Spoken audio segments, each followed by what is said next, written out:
Hello guys sports പുതിയൊരു വീഡിയോയിലേക്ക് സ്വാഗതം. നമ്മളെ SA2 ഇന്റർനാഷണൽ ലെവലിൽ വമ്പൻ ലെവലിലേക്കാണ് വളർന്നുകൊണ്ടിരിക്കുന്ന പല ഗെയിമുകളായിട്ട് ഇന്റർനാഷണൽ ലൈനപ്പുകൾ അവർ അനൗൺസ് ചെയ്ത് കഴിഞ്ഞിട്ടുണ്ട്. EAFC 2025 അവരുടെ ലൈനപ്പ് അനൗൺസ് ചെയ്തു. അതിനുശേഷം ഇതാ മൊബൈൽ ലെജൻഡ് ബാങ്കിന്റെ ലൈനപ്പും അവർ അനൗൺസ് ചെയ്തിരിക്കുകയാണ്. അതിനു മുന്നേ തന്നെ ടേക്കൻ 8ന്റെ ലൈനപ്പ് അവർ അനൗൺസ് ചെയ്തിട്ടുണ്ടായിരുന്നു. അതുപോലെ തന്നെ ഫാറ്റൽ ഫ്യൂരി എന്ന ഗെയിമിലും അവരുടെ ആ ഒരു റോസ്റ്ററിനെ അവർ അനൗൺസ് ചെയ്ത് വേറെ ലെവലിലേക്കാണ് സ്പോർട്സ് വേൾഡ് കപ്പിലേക്ക് SA2 പോകുന്നത്. പക്ഷേ ഇതുവരെ ഒരു ഗെയിമുകളിലും SA2 സ്പോർട്സ് വേൾഡ് കപ്പിലേക്ക് ക്വാളിഫൈ ആയിട്ടില്ല. ക്വാളിഫയേഴ്സ് ഒക്കെ ഇപ്പോൾ നടന്നുകൊണ്ടിരിക്കുന്നുണ്ട്. നമുക്ക് നോക്കാം ഏതൊക്കെ ഗെയിമുകളിലായിരിക്കും സ്പോർട്സ് വേൾഡ് കപ്പിലേക്ക് നമ്മളെ SA2 ക്വാളിഫൈ ആകാൻ പോകുന്നതെന്ന്. സ്റ്റാർക്രാഫ്റ്റ് 2 SA2 വമ്പൻ ലെവലിലുള്ള പെർഫോമൻസ് കാഴ്ചവെക്കുന്നുണ്ട്. സ്റ്റാർക്രാഫ്റ്റ് 2 എന്ന് പറഞ്ഞൊരു ഗെയിമാണ്. അതിൻ്റെ ഗ്ലോബൽ ലീഗ് സീസൺ 1 നടക്കുന്നുണ്ട്. നമ്മൾ SA2 പ്ലെയറായുള്ള ഗുമിഹോ ആ ഒരു ഗ്രൂപ്പ് സ്റ്റേജിൽ 3 മാച്ചിൽ 2 മാച്ച് വിൻ ചെയ്തുകൊണ്ട് സെമി ഫൈനൽസിലേക്ക് ക്വാളിഫൈ ആയിട്ടുണ്ട്. ഇനി സെമി ഫൈനൽസിലും ഫൈനൽസിലും നല്ലൊരു പെർഫോമൻസ്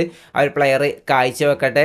ആൻഡ് അതിനോടൊപ്പം തന്നെ നമുക്ക് ഇത്തവണ സ്പോർട്സ് വേൾഡ് കപ്പിൽ ഇന്ത്യക്ക് ഒരുപാട് സ്ലോട്ടുകൾ നമുക്ക് കാണാനായിട്ട് സാധിക്കുന്നുണ്ട്. അതിൽ ഒരു സ്ലോട്ടാണ് നമ്മൾ PUBG PC ക്വാളിഫയേഴ്സിൽ ഇന്ത്യയെ ഇൻക്ലൂഡ് ചെയ്തിട്ടുണ്ട്. ആദ്യമായിട്ടായിരിക്കും സ്പോർട്സ് വേൾഡ് കപ്പിൽ PUBG മൊബൈൽ അല്ല PUBG PCയിൽ ഇന്ത്യ ഈ ഒരു ക്വാളിഫയേഴ്സിലേക്ക് ഇൻക്ലൂഡ് ചെയ്ത് നമുക്ക് നോക്കാം ഇന്ത്യൻ ടീമുകൾ ആ ഒരു ക്വാളിഫയേഴ്സ് കളിച്ചുകൊണ്ട് ആ ഒരു സ്പോർട്സ് വേൾഡ് കപ്പിലേക്ക് ക്വാളിഫൈ ആകുമോ ഇല്ലേ എന്നുള്ളത്. പിന്നീടുള്ളത് നമ്മളെ PUBG മൊബൈൽ ആൻഡ് BGMI ആണ്. നമുക്കറിയാം ആൾറെഡി ലീഗ്സും കാര്യങ്ങളൊക്കെ വന്നിട്ടുണ്ടായിരുന്നു. നമ്മളെ BGMI അല്ലെങ്കിൽ നമ്മൾ ഇന്ത്യൻ ടീം ഇത്തവണ PUBG മൊബൈലിൻ്റെ വേൾഡ് കപ്പ് സ്പോർട്സ് വേൾഡ് കപ്പിൽ ഉണ്ടാവുമെന്ന് പറഞ്ഞിട്ട് സ്ലോട്ട് ഉണ്ടാവുമെന്ന് പറഞ്ഞിട്ട് നമുക്ക് കേൾക്കാനായിട്ട് സാധിക്കുന്നുണ്ട്. BMPSൻ്റെ ചാമ്പ്യന്മാരായിരിക്കും PUBG മൊബൈലിൽ ആ ഒരു വേൾഡ് കപ്പിലേക്ക് സ്ലോട്ട് സ്പോർട്സ് വേൾഡ് കപ്പിൽ കിട്ടാൻ പോകുന്നത്. നമുക്ക് നോക്കാം അതിൻ്റെ ഒഫീഷ്യൽ കൺഫർമേഷന് വേണ്ടിയിട്ട്. എൻ്റെ അടുത്തൊരു ഇൻഫോ എന്ന് പറഞ്ഞാൽ നമ്മൾ സ്കൈ സ്പോർട്സ് ചാമ്പ്യൻഷിപ്പിൻ്റെ ഗ്രാൻഡ് ഫൈനൽസ് സ്റ്റാർട്ട് ചെയ്തിരിക്കുകയാണ്. ഇന്നലെ അതിൻ്റെ ഡേ 1 മത്സരങ്ങൾ അവസാനിച്ചിട്ടുണ്ടായിരുന്നു.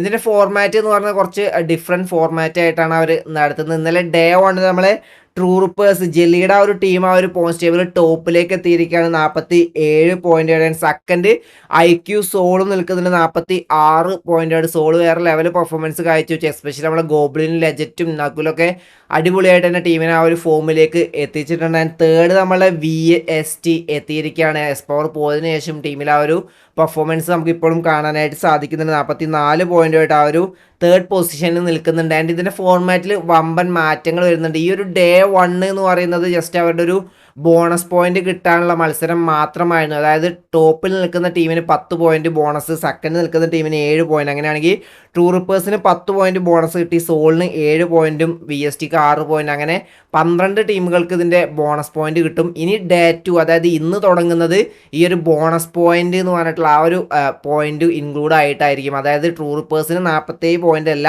വെറും 10 പോയിന്റ്. അതേപോലെ സോളിന് 7 പോയിന്റ്. ആ ഒരു രീതിയിലാണ് ഇനി പോയിന്റ്സ് ടേബിൾ റീസ്റ്റാർട്ട് ചെയ്യുക. ഈ ഒരു ഫസ്റ്റ് മാച്ചിൽ ഇപ്പോൾ ട്രൂപ്പേഴ്സ് 10 പോയിന്റാണ് എടുക്കുന്നതെങ്കിൽ ആ ഒരു 10 പോയിന്റ് ബോണസും പിന്നെ ഈ ഒരു 10 പോയിന്റ് അങ്ങനെ 20 പോയിന്റ് അങ്ങനെയാണ് ഇനി പോയിന്റ്സ് ടേബിൾ പോകാൻ പോകുന്നത്. അതിലും മൊത്തം 18 മാച്ചുകളുണ്ട്. ഈ ഒരു 18 മാച്ചിൽ ആദ്യം ആരാണോ 125 പോയിന്റ് സ്വന്തമാക്കിയിട്ട് പിന്നെ ചിക്കൻ ഡിന്നർ സ്വന്തമാക്കുന്നത് അവർ ഈ ഒരു ഇവൻറ്റിലെ ചാമ്പ്യന്മാരാകും. അതായത് ഇപ്പോൾ 18 മാച്ചുകൾ 10 മാച്ച് ആയപ്പോഴേക്കും ഏതെങ്കിലും ടീം 125 പോയിന്റ് സ്വന്തമാക്കി പിന്നീടുള്ള ഏതെങ്കിലും ഒരു മാച്ചിൽ ചിക്കൻ ഡിന്നർ സ്വന്തമായി കഴിഞ്ഞാൽ ആ ഒരു ടീം ചാമ്പ്യന്മാരാകും. ഇനി 125 പോയിന്റ് സ്വന്തമാക്കിയിട്ട് ചിക്കൻ ഡിന്നർ സ്വന്തമാക്കാൻ സാധിച്ചില്ലെങ്കിൽ 18 മാച്ച് കഴിഞ്ഞതിന് ശേഷം ആരാണോ പോയിന്റ് ടേബിൾ ടോപ്പിൽ നിൽക്കുന്നത് അവർ ഈ ഒരു ഇവൻറ്റിലെ ചാമ്പ്യന്മാരാകും. ആ ഒരു രീതിയിലാണ് ഇതിൻ്റെ ഫോർമാറ്റ് വരുന്നത്. നമുക്ക് നോക്കാം ആരായിരിക്കും ഈ ഒരു ഇവൻറ്റിൽ ചാമ്പ്യന്മാരാകാൻ പോകുന്നത്. മാച്ചുകൾ നിങ്ങൾക്ക് സ്കൈ സ്പോർട്സിൻ്റെ യൂട്യൂബ് ചാനൽ ഉച്ചയ്ക്ക് തന്നെ കാണാനായിട്ട് സാധിക്കുന്നതായിരിക്കും.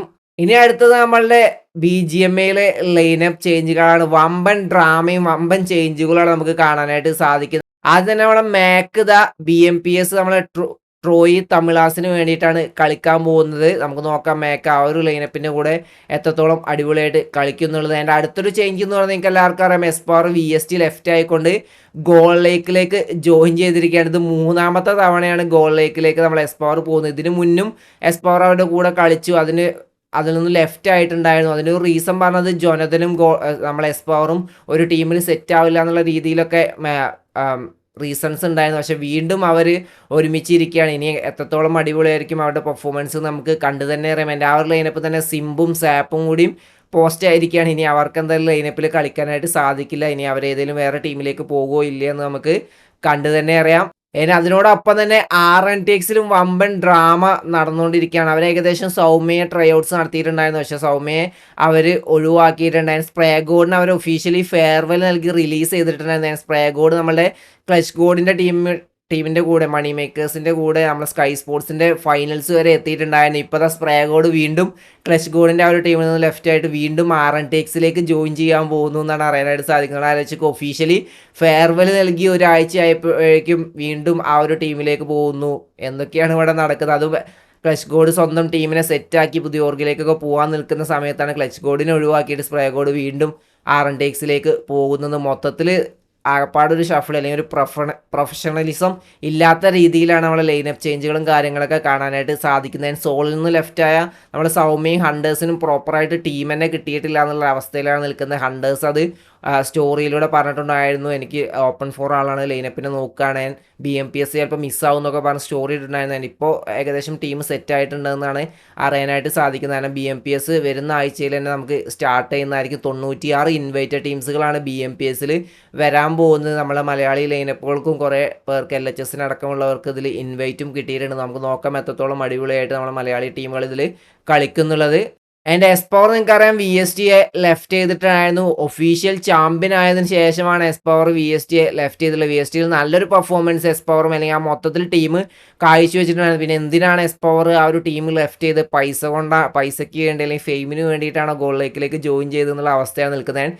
സോമരാജ് ലൈവ് വന്നപ്പോഴും ഇതിനെക്കുറിച്ച് ഇങ്ങനെ പറഞ്ഞിട്ടുണ്ടായിരുന്നു. എസ്പവർ പോയതിനു ശേഷം ആക്വനോക്സിനെയും പോച്ച് ചെയ്യാൻ വേണ്ടിയിട്ട് കുറേ ടീമുകൾ വന്നിട്ടുണ്ടായിരുന്നു. വിന്നിംഗ് ലൈനപ്പിനെ ബ്രേക്ക് ചെയ്യാൻ വേണ്ടിയിട്ടാണ് എല്ലാവരും ശ്രമിക്കുന്നത്. നിങ്ങൾ ആലോചിക്കുക, സോമരാജ് ആ ഒരു എല്ലാവരും പൈസയുടെ പുറകിൽ പോയപ്പോൾ പ്രോപ്പർ ലൈനപ്പിനെ സെറ്റാക്കി നല്ല രീതിയിൽ ഗെയിം പ്ലേ കൊണ്ടുവന്ന ആ ഒരു ചാമ്പ്യനായ ഒരു ലൈനപ്പാണ്, അല്ലെങ്കിൽ ആ ഒരു IGL ആണ്. എന്നിട്ടും എല്ലാവരും അവരെ ബ്രേക്ക് ചെയ്യാനാണ് ശ്രമിക്കുന്നത്. നമുക്ക് നോക്കാം സോമരാജ് കംബാക്ക് അടിക്കുക എന്നുള്ള. എസ്പവർ പോയതിനു ശേഷം ഗംല ബോയ് ഇപ്പോൾ VSTയിലേക്ക് വന്നിട്ടുണ്ട്. ഇനി VSTയുടെ പെർഫോമൻസ് എങ്ങനെയായിരിക്കും നമുക്ക് BMPSൽ കണ്ടു തന്നെ അറിയാം. ആൻഡ് ഇന്നത്തെ വീഡിയോ ഇത്രയുള്ളൂ. വീഡിയോ ഇഷ്ടപ്പെട്ട ലൈക്ക് അടിക്കുക, നിങ്ങൾ അപ്പോൾ കമൻറ്റായി രേഖപ്പെടുത്തുക. അപ്പോൾ അടുത്ത വീഡിയോസ് ബൈ ഗൈസ്.